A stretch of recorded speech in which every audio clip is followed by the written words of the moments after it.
much. Well, thank you to Steve for all those few kind comments. And yes, I was, when I first the press releases first came out about the Golden State Killer, I did ask not to be identified. It was, in fact, a safety concern. And I do want to thank both Steve and Jason for inviting me. I'm just having a lot of fun at this conference. It's wonderful. So I was asked to talk about the Golden State Killer and how he was identified. And it's a little bit of a story, and I hope you'll enjoy it.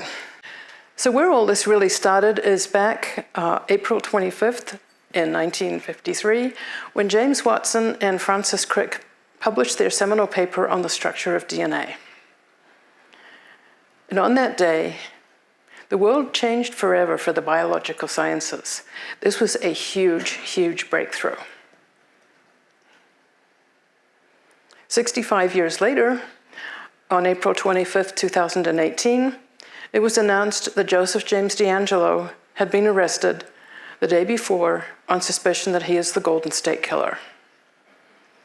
And on that day, the world changed forever for criminals who have left their DNA at a crime scene.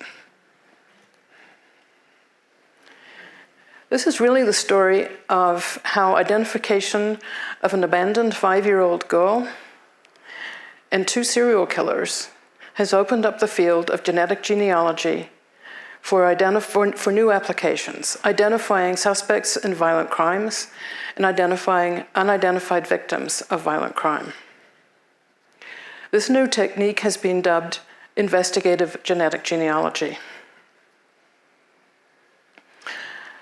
So how did I get involved in doing this kind of stuff? Yeah, I'm a retired patent attorney. And I was thinking I was going to be spending my retirement, working on my tennis game and doing a little genealogy research. But one of the things I did is I volunteered for a group called DNAadoption.org. And what we do is we teach people who are adopted how to use their autosomal DNA to find their birth relatives. One of the other things I do is I answer the webmail that comes into our website.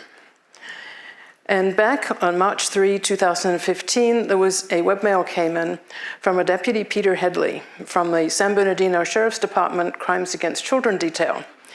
And what he wanted to know was if the technique that we're teaching to adoptees to find their birth relatives, could that same technique be used to identify a woman who's now in her 30s, who does not know either who she is or where she was from. She was abducted when she was about 6 months old. So I told him yes, and I volunteered to work on this project with him. Little did I know when I started how much time it was going to take. Collectively, it took, well, for me alone, it took about 3,000 hours.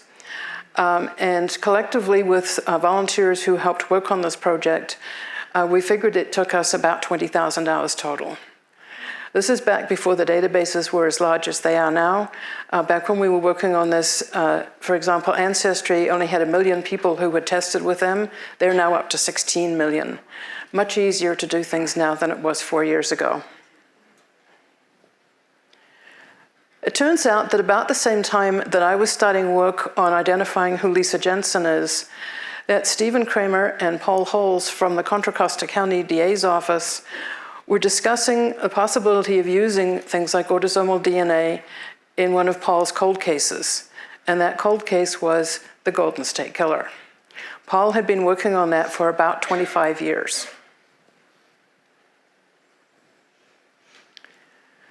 So in July of 2016, I was in fact able to identify who Lisa Jensen's mother was as a woman called Denise Bodan from Manchester, New Hampshire.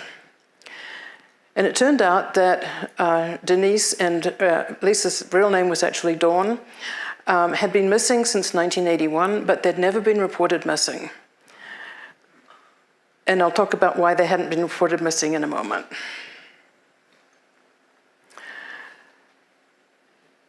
So I'd also, as a part of identifying who her mother was, I'd also, of course, been looking at who her father was. And I'd come up with 5 brothers, one of whom was presumably was Lisa's father. But it turned out that, in fact, Denise's father is still alive. So this is Lisa's grandfather. And so we asked him, who is Lisa's father? And he says, Bob Evans. Well, Bob Evans wasn't one of the names I had come up with. So it turned out that Bob Evans had been Denise Boudin's live-in boyfriend. Well, what happened next, of course, was then the detectives in San Bernardino sent a picture of the man who had abducted Lisa to the grandfather. Yes, that's Bob Evans, he said. So now we knew how he had gotten a hold of Lisa. He had, of course, been living with her mother. But he also had a long list of aliases, and under one of those, Curtis Kimball, he had actually gone to prison in California for murdering his common-law wife, Eun Sun-jun. He had murdered her with blunt force trauma to the head. He had then dismembered her, wrapped her in plastic, tied it with electrical tape, and buried her in the basement of her home under 200 pounds of kitty litter.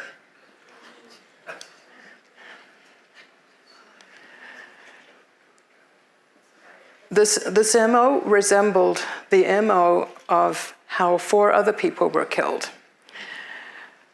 Detectives started looking at the fact that Manchester, New Hampshire is only about 20 minutes from a place called Allenstown, New Hampshire.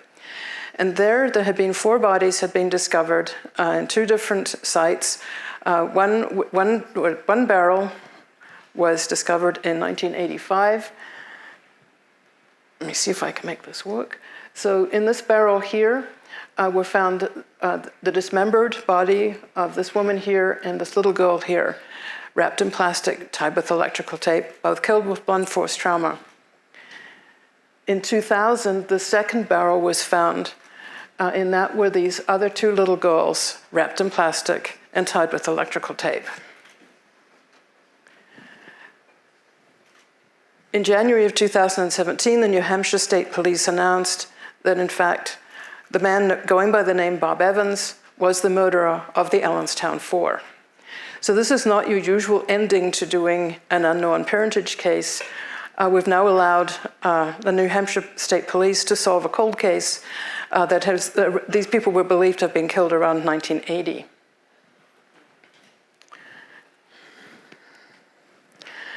So, of course, the question was, is the adult female then Denise Boudin? And so CODIS was done on all the 4 bodies.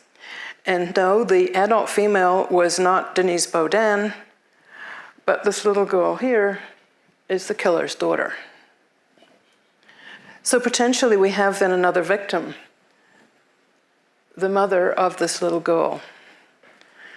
So now this guy, he's already got 1 body from California, Eun Sun-jun. We're now adding another 5 potential people. This guy is a serial killer.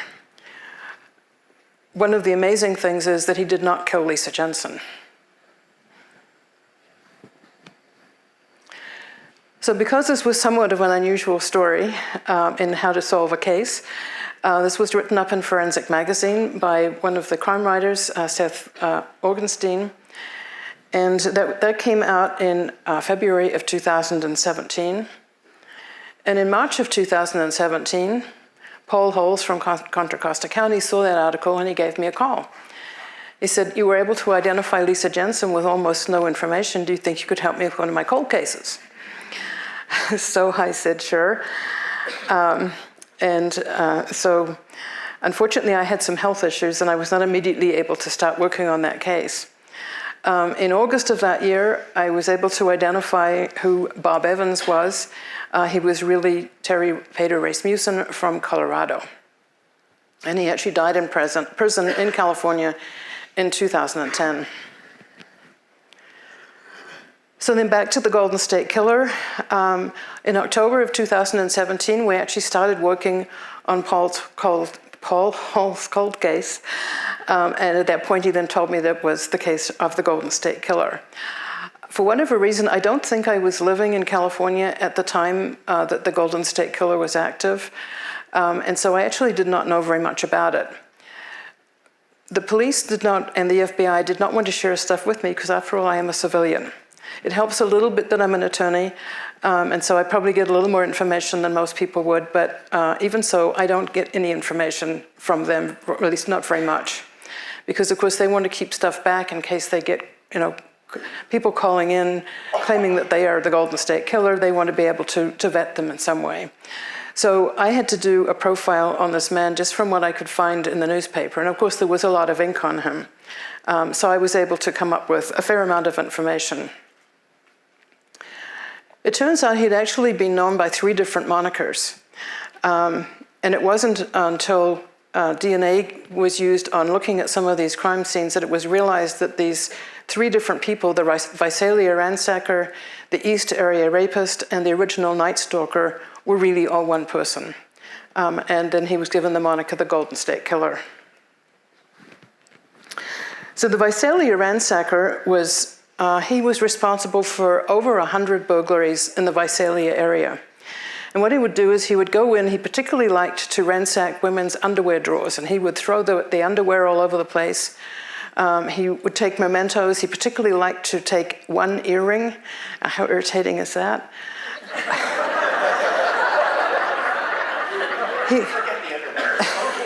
He liked ice cream. He'd have a little snack. He might have a beer, and then he'd kind of mosey on out. At some point, he then escalated and became the East Area rapist. And he was active initially in the Citrus Heights area up around Sacramento. And then you can see from the numbers, he then headed on down towards Stockton. And then he headed on down here down to Concord, to Walnut Creek, Pleasanton, and heading on down towards San Jose. He then further escalated to murder. And there he is credited with 13 murders in addition to the 50+ rapes.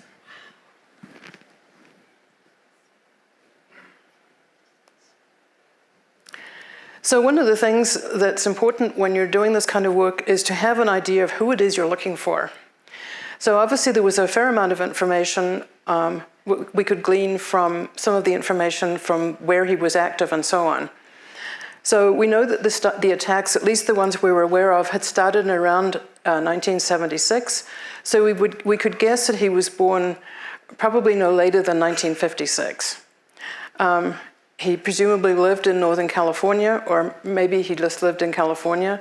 Maybe he even lived in Contra Costa County, which is where these had all started. From reports from the rapists, we knew he was fairly tall and had blonde hair. And from the website GEDmatch, where I uploaded his DNA, I was able to tell he had blue eyes. And that I also confirmed that with another site called Prometheus, which gives medical information, I was able to confirm the blue eyes and then also determine that he probably also was bald. He had a number of the alleles that are associated with premature baldness, and in fact, he is rather bald.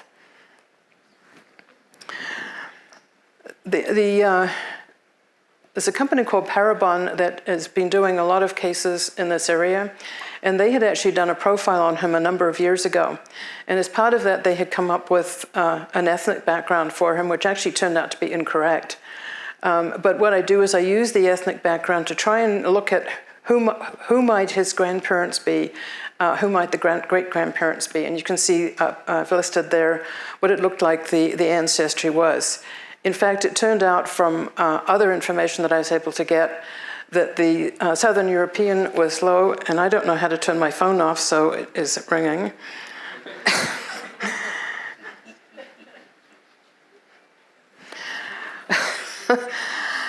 Obviously, I'm a different kind of tech.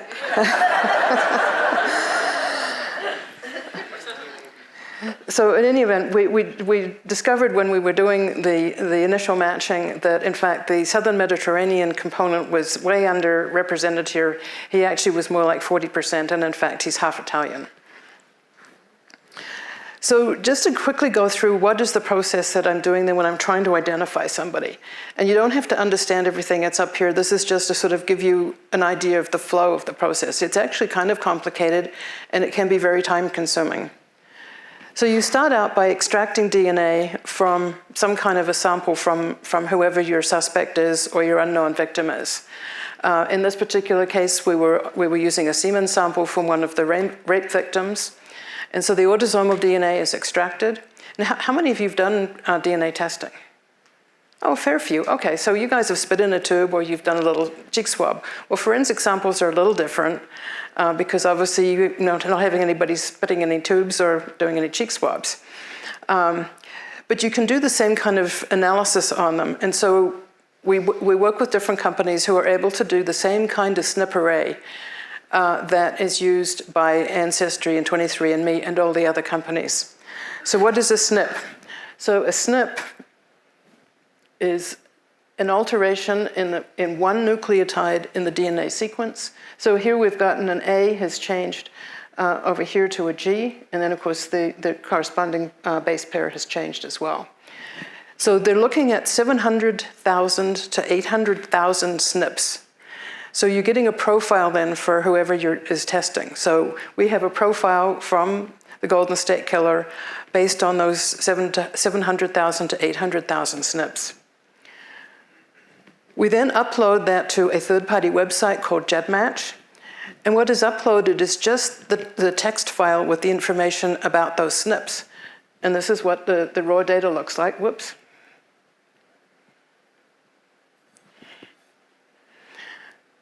And that's all that's being uploaded. You're not uploading DNA or anything like that. A lot of people are concerned that what they're doing is they're uploading their actual DNA, but they're not. They're just uploading this text file. It used to be until around December that the only place we could upload information on forensic files was this company, GEDmatch.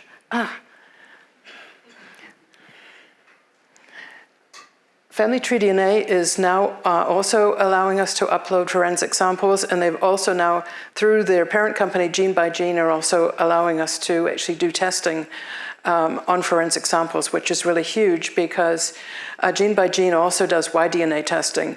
And so it's really important for a lot of these cases where the perpetrators are male to be able to get that additional information from the Y-DNA, which may give us a surname. From there, we then, of course, review our matches to see what we have and hope that we have good matches. And from there, we build family trees. And this is where it can get very, very time consuming because quite often the matches that you get are not very close. And in fact, for the Golden State Killer, the matches, as I'm going to show you, were probably out in the third to fourth cousin range, which means that you're talking about shared ancestors with the people, with the Golden State Killer of great-great-great-grandparents or 4 times great-grandparents, so a long way out from where you want to be. The reason for doing this is you want to try and find who the common ancestor is amongst the matches, because we know that they're all sharing DNA, and therefore the person we're looking for must be a descendant of that same common ancestor. And so what we do once we've identified that common ancestor is we then build down, so we're now building a reverse family tree to build down to the present to find all the living descendants of that particular person. And of course, what we're looking for is somebody who is within our profile. We're looking for somebody who's born in 1956 or earlier. We're looking for somebody who now potentially lives in Northern California. We're starting to apply those pieces of information to the trees that we're building. And of course, when we get through with all that, we're then comparing people that we then identify who fit those demographics with the profile of the unidentified person. So in October then of 2017, I got back in contact with Paul Holes to find out if he still wanted help with his case. He said yes. And so at that point, they then started working on obtaining a sample. And all those shows that you've watched on television with various police agencies having all kinds of internal fights about who's doing what, that was definitely a problem. You saw we had 50 plus rape victims. You would think it would have been very easy to come up with a sample. It took a while. So we did finally get an extract, and then we were able to then obtain a SNP profile that we're going to be uploading to GEDmatch. So it wasn't until February 15th of 2018 that we were actually able to physically upload to GEDmatch. And then, of course, we were very disappointed because, as I mentioned, we only got a tiny match, 62.2 2 centimorgans. Now, for those of you who've done testing, you know that's not a lot. A parent-child match is 3,500 centimorgans. A second cousin is 240. We're down at 60. And then the next were 40, so that's way out there.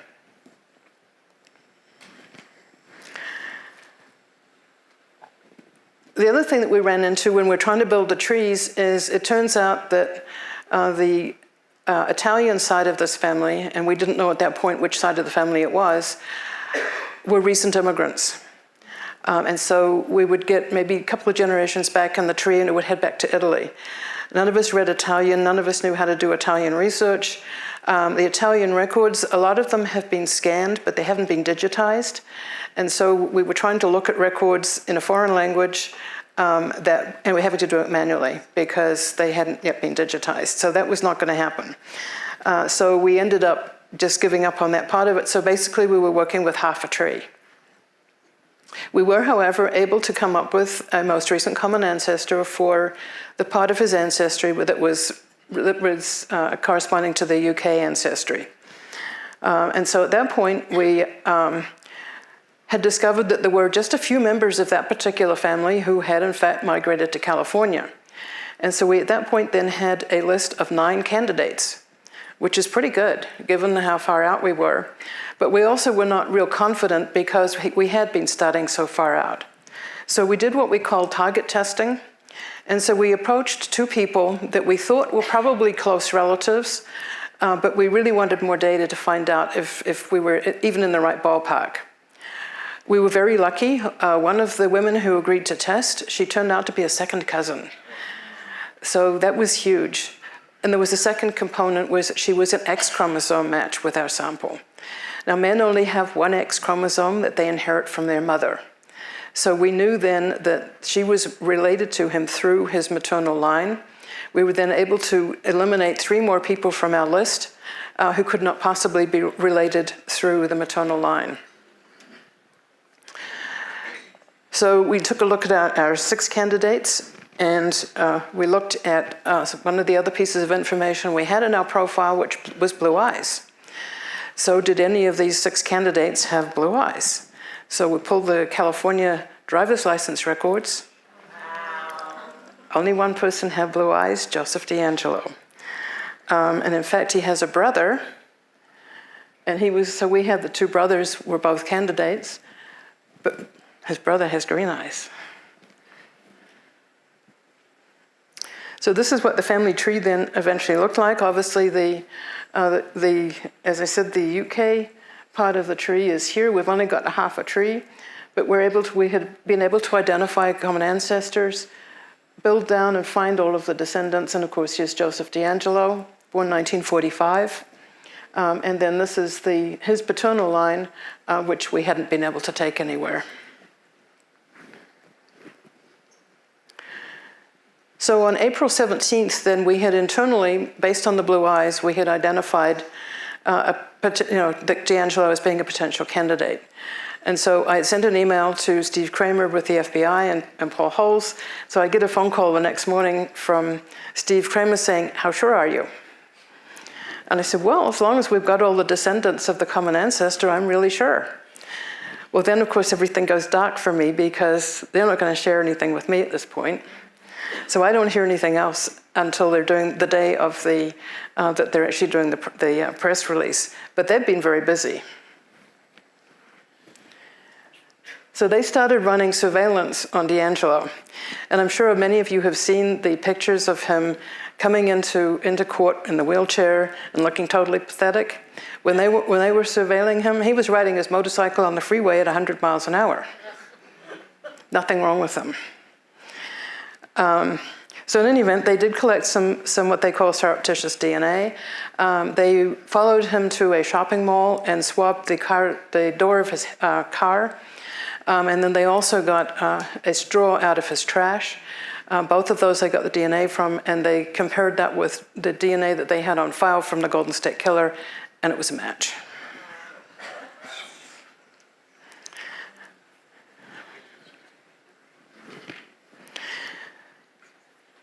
So then on April 25th, it was announced that, in fact, he was a suspect.